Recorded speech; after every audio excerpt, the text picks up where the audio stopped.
Tune us in, turn us up, and tear the knob off. This is History in the Highway on West Star Media. And today we're going to be discussing communication, information. I mean, after all, we live in the information age. And right now, I don't know how many of you guys are watching us on what kind of platform, on what kind of app, your personal communication device, or who knows what. But you've got all these options. The world is open to you. But hey, wasn't always that way. Not so long ago, people were just figuring out how to record, store, and share information. Now, I'm not talking at the beginning of the computer age. I'm talking way back, way back. You see, when we first started storing information, we were writing things down. It was the beginning of the written alphabet. And you can look at the Phoenician alphabet, the Greek alphabet, Sumerian cuneiform, the Chinese alphabets, Norse runes. These were ways to remember things that were important, to write down information, to share that information with another generation. People that weren't so literate saw these symbols and images as magic.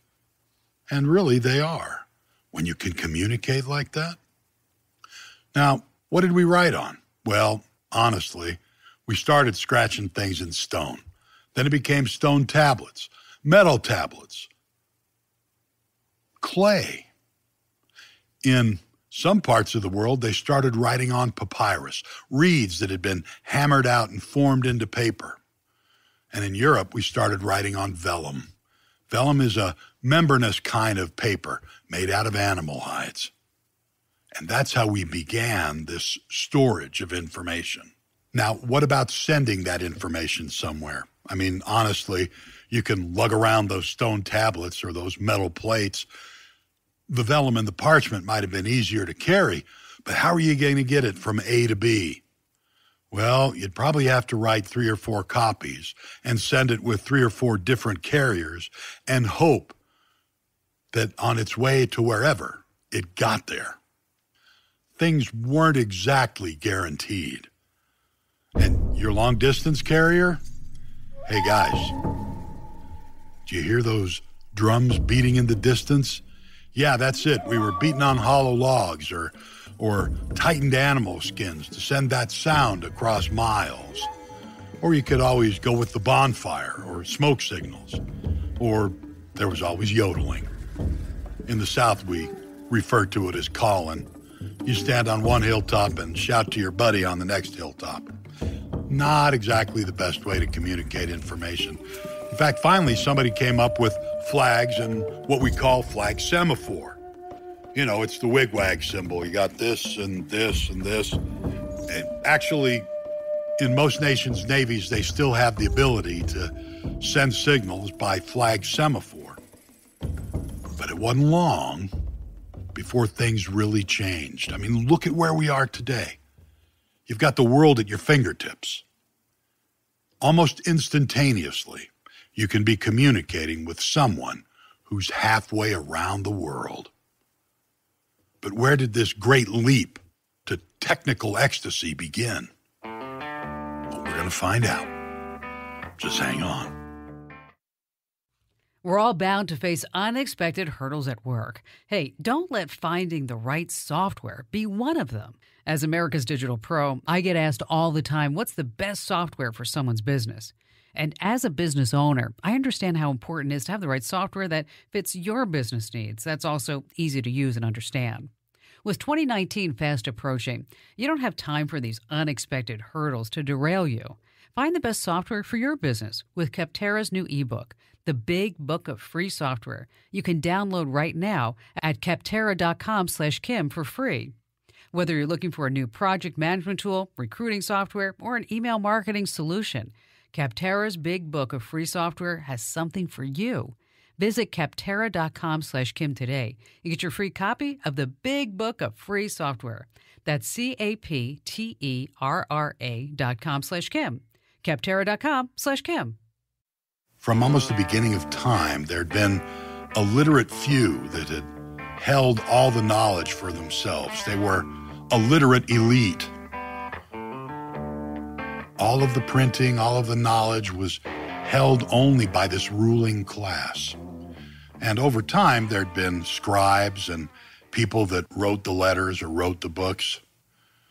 But in 1439, one man changed the world.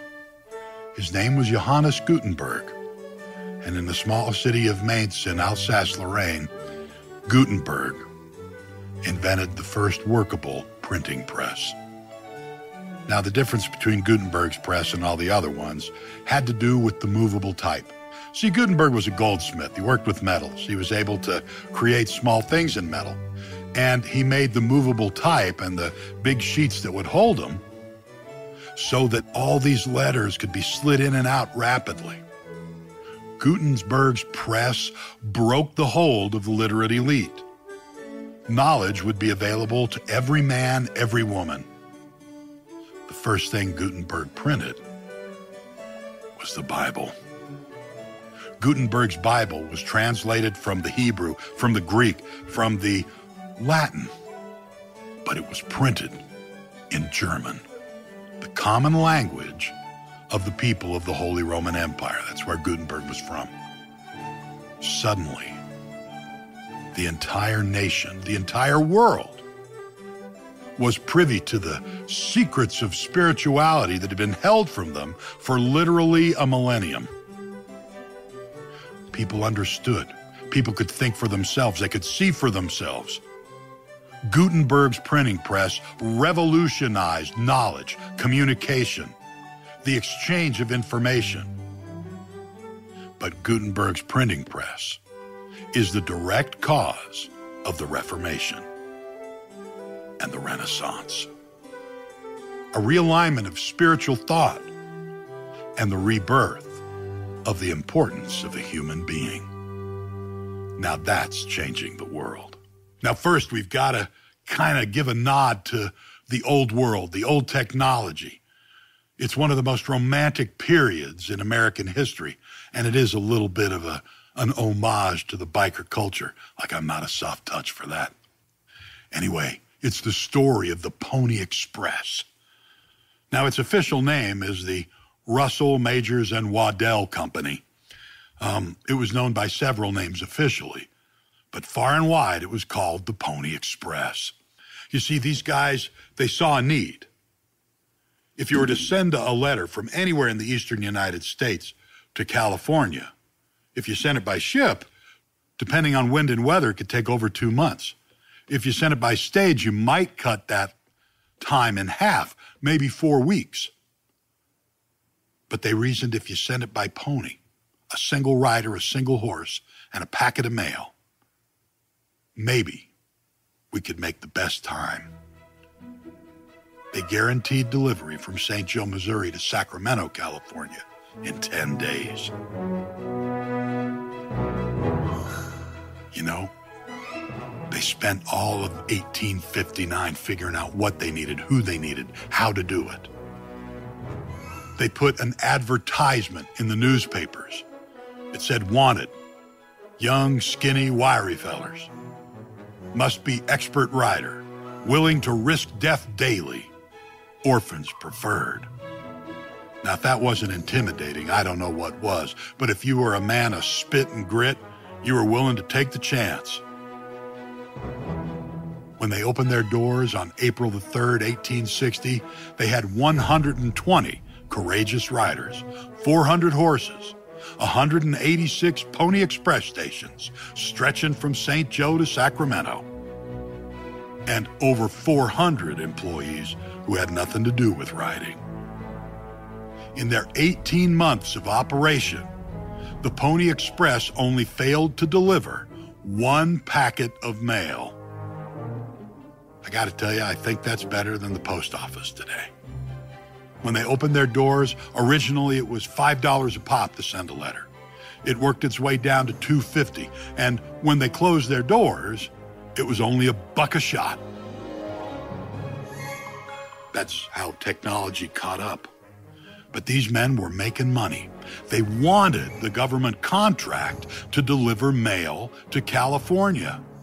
With that 10-day guarantee, they were pretty attractive. The Pony Express was legendary even in its day. They had famous riders like Buffalo Bill Cody, Pony Bob Haslam, the first riders, Johnny Fry, Billy Richardson, and Jack 300-Mile Keithley. Now, you see, Jack got his nickname this way. He set out from one station, rode 150 miles carrying a packet of mail headed west. When he got to the station, he dropped off the mail. The rider went off. But the rider who was supposed to take the mail back east didn't show. Keithley, rather than let the mail set, took it, got back up on another mount, and rode straight back to the station from which he'd come, carrying the eastbound packet. When he showed back up at the station, he was fast asleep in the saddle. Keithley had ridden over 300 miles in less than a day, but the mail got through. In 18 months, you've heard that the Pony Express only lost one packet of mail. They only lost one rider, 14-year-old young man named Billy Tate. He got caught in Nevada during the Paiute War, and the Paiute tribe, the warriors, shot it out with Billy Tate. They found Billy's body. He had several arrows in him, but the Paiutes didn't take his scalp, out of respect for the young man's courage. The Pony Express would close its doors forever on October the 24th, 1861. But it remains a touchstone to America's past and the romantic West and the ideal of that rugged American individualism. But stay tuned. We're going to tell you about the new technology that closed down the Pony Express right after these messages. It's never a good look when you untuck a long, bulky dress shirt. You may think it makes you look casual, but more than likely, it just ends up looking sloppy. That's why Untuck It makes shirts specifically designed to be worn untucked. A casual shirt that's not too long, not too short. It's just right. Shirts designed so well, GQ calls them perfection. I'm America's digital pro, Kim Komando. Untuck It shirts are a go-to for any occasion, from casual to dressy. And not only do they look good, they feel great. And if you're a woman wishing you could have one of these, well, Untuck It now makes shirts for women too. Shirts for her that are casual, versatile, and designed to last. You can also visit one of Untuck It's over 25 retail locations around the country. Stop hiding your shirt with your pants and your pants with your shirt. Log on to untuckit.com and check out all the new arrivals. Use promo code Komando for 20% off your entire purchase. That's untuckit.com, promo code Komando. So when did this odyssey of technology begin? Well, really it began with Benjamin Franklin and his experiments with electricity and magnetism. It wasn't very long after that that many people started exploring the ability to send signals through an electric wire. Now, the guy that's really going to get this right is a man named Samuel Morse. Samuel F.B. Morse. Stands for Finley Breeze. It's his mom's maiden name. Moving on. Morse actually is a highly trained painter. He studied under classic masters in England and Europe. And he's very well known, and was very well known, for the portraits that he would paint. Perhaps his most famous portrait is the portrait he created of the Marquis de Lafayette during Lafayette's return journey to America in 1825. As you recall, Lafayette was a great American patriot. He's French, but he came over and helped Washington win the Revolution. And when he came back, the government hired Morse to paint a portrait of Lafayette to hang in the halls of Congress. While Morse was painting that portrait, he received 2 letters from his father. The first one stated that his wife, Lucretia Morse, had become very ill, complications of childbirth. The second letter he received told him that his wife had passed away due to those complications. Morse hurried home as quickly as he could, but by the time he got back to Connecticut, his wife had already been buried. 1825 was a very bad year for Samuel Morse. He swore in his heart of hearts that if he had anything to say about it, no one else would go through the tragedy that he had just endured. For 13 years, he worked tirelessly to perfect his magnetic telegraph. He experienced success and failure and success again, learning how that one sound, those beeps, could be carried over the wires, from room to room, maybe a couple of 100 yards. Finally, the public saw what Morse and his invention were capable of. Its first official use was to send the message from Washington, D.C. that Henry Clay had received the nomination from the Whig Party to be the presidential candidate in the election of 1844. Morse's first public display of his telegraph, Morse had developed an extensive code for communicating over the telegraph, and his first public display of this brand new technology occurred on May the 24th, 1844. He sent a message from the Supreme Court building in Washington, D.C., all the way to the Baltimore and Ohio Railroad station at Mount Clair in Baltimore, almost 40 miles away. He sent, "What hath God wrought?" Morse was giving credit to God for this incredible invention, this leap forward in technology. Morse had changed the world. He changed the United States. In 1850, the telegraph lines started to head west. By October the 24th, 1861, actually, the transcontinental telegraph wire had been strung from California to Washington, D.C. The nation was now connected from sea to shining sea. By 1882, almost every town, village, and hamlet had a telegraph station, and America was connected. In 1866, the transatlantic cable was laying from Washington, D.C. all the way to England, and suddenly, the world was a heck of a lot smaller. The technology that Samuel Morse had developed changed America and changed international communication. We'll be right back. This is History in the Highway on West Star Media. We gotta pay the bills. Natural disasters and sudden emergencies happen all the time without warning. Every family needs to be prepared. That's why Kim recommends the Komando Kit, a complete 5-day supply for one person of emergency food and gear, including emergency power, light, water, and a water filter. It's the only emergency kit with the Kim Komando label of trust. It's certified to the quality survival standards and is only available at beprepared.com/Kim. This comprehensive survival kit comes ready to use in a tactical survival backpack and is filled with the essential emergency gear to get you through comfortably. And we have an exclusive offer for the Kim Komando audience. When you purchase the Komando Kit, you'll receive $50 off the regular price. Plus, get a free solar-powered flashlight, lantern, and phone charger.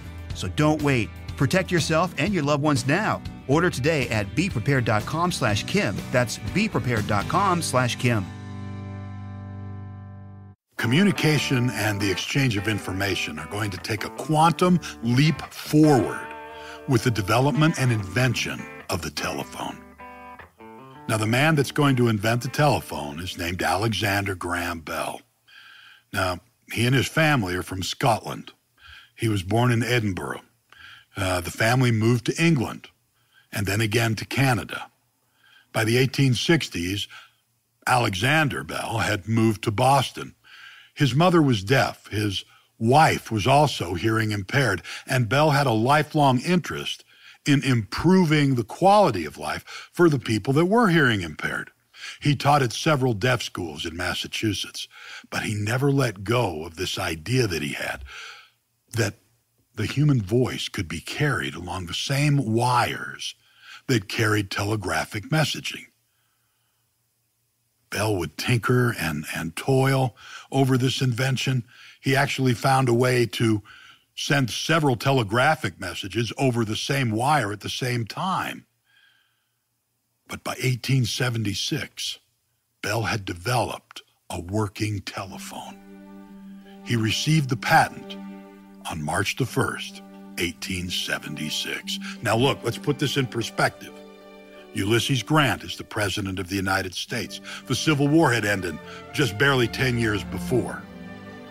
George Armstrong Custer hasn't been killed on the plains by Sitting Bull and the Plains Indians yet. America hasn't even celebrated her centennial, and we already had the telephone. Now, do you remember Samuel Morse when he'd prepared that statement to be sent on his telegraph, "What hath God wrought?" Likewise, Mr. Bell had assembled an idea. He'd put together his notes and had an eloquent idea, eloquent language to share with people on his first communication. That first communication would happen accidentally on March the 12th, 1876. Bell was sitting at the transmission device and spilled some of the fluid out of it upon himself and leaned into the transmitter and said to his assistant, "Mr. Watson, come here, I want to see you." All that work on eloquence was out the window.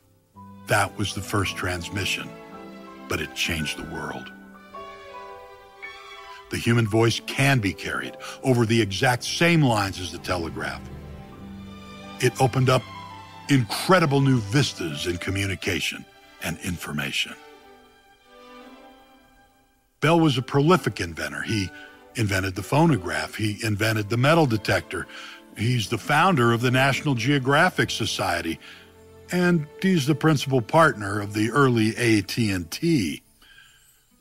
Now, humorously, Western Union, the telegraph company, Bell went to them and offered his patent on the telephone for $100,000.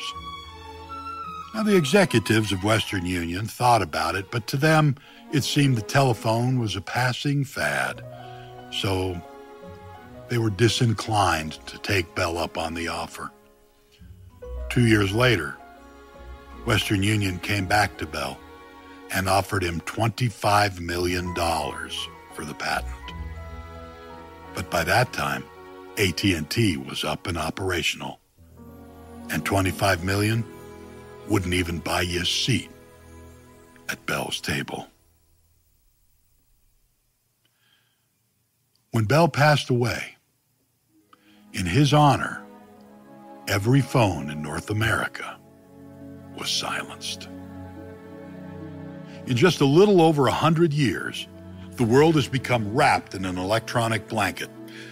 We can talk to anyone, anywhere in the world, instantaneously. We can see images from anywhere on the globe within seconds. Did you realize that the technology you're carrying in your hand, that thing that keeps your appointments, sorts out your email, where you go online shopping, order takeout, that technology you carry is more powerful than the computers that took us to the moon? We've wrapped ourselves in a virtual reality. And technology's great. Having that kind of information, the sum of human knowledge in the palm of your hand, that's amazing. That's incredible. But are we losing the human touch? It might be good once in a while to pull ourselves out of our virtual reality and feel again the warmth of human companionship. Look, if you love American history, check out my book, Renegades and Rebels. It's a true story of the firebrands and philosophers of American independence. And if you like what you're hearing, you'll love what you see. Join us on YouTube at History in the Highway.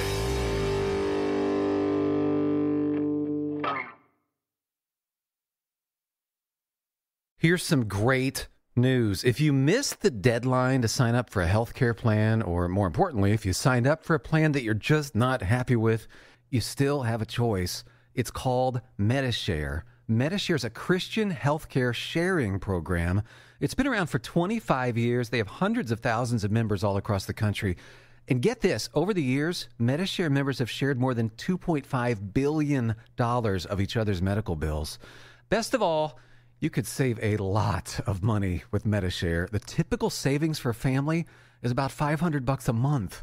Your savings may be less or more, but think about what you could do with that extra money every month. So if you think you're stuck with a high-cost health plan that doesn't have much to offer, think again. You can join Medi-Share anytime, so call them today and check it out. Here's the number to find out more. There's no pressure. They're super easy to talk to.